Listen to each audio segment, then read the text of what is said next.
The learning process. 4. Introduction to the tools for Phase 2.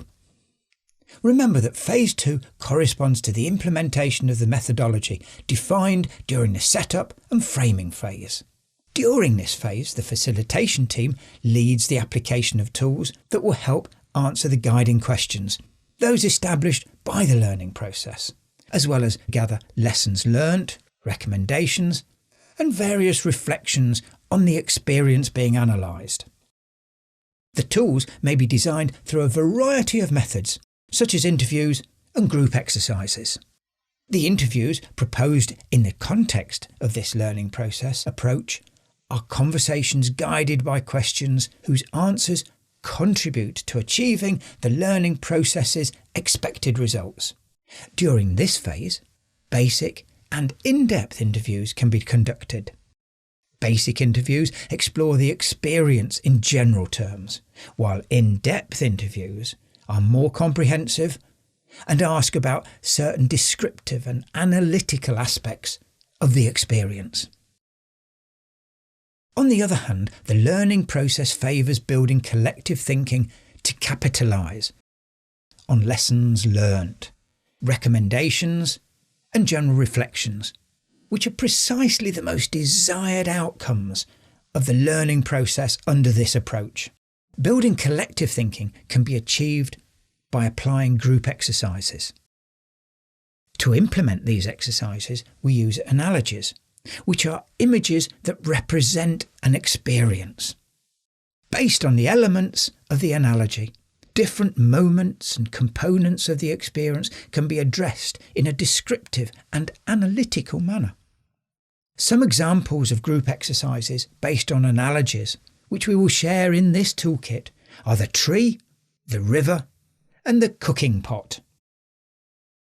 In the end, there will be several products: a timeline, perception of the achievements, successful and failed actions, lessons learnt, recommendations, and analysis of alliances, impacts, and projections, amongst others.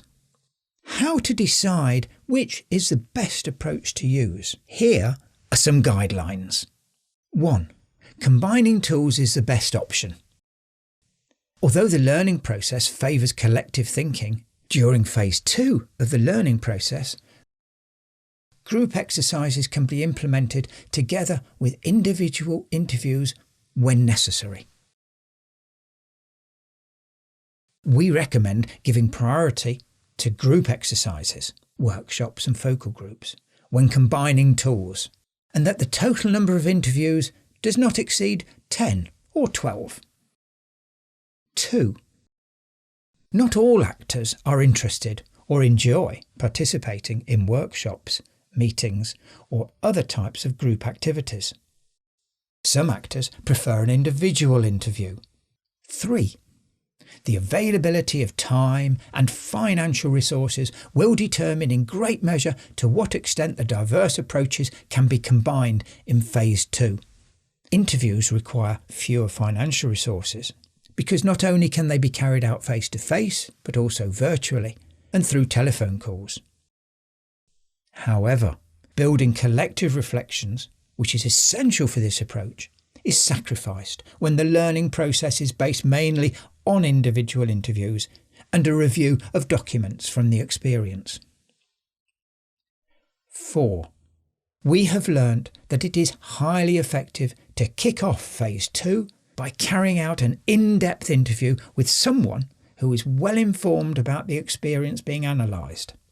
This way, the facilitation team has a general context and can identify those key issues that should be included in the group exercises and interviews with other actors. Remember, the tools can always be adjusted when aspects of the experience that are worth reflecting upon emerge.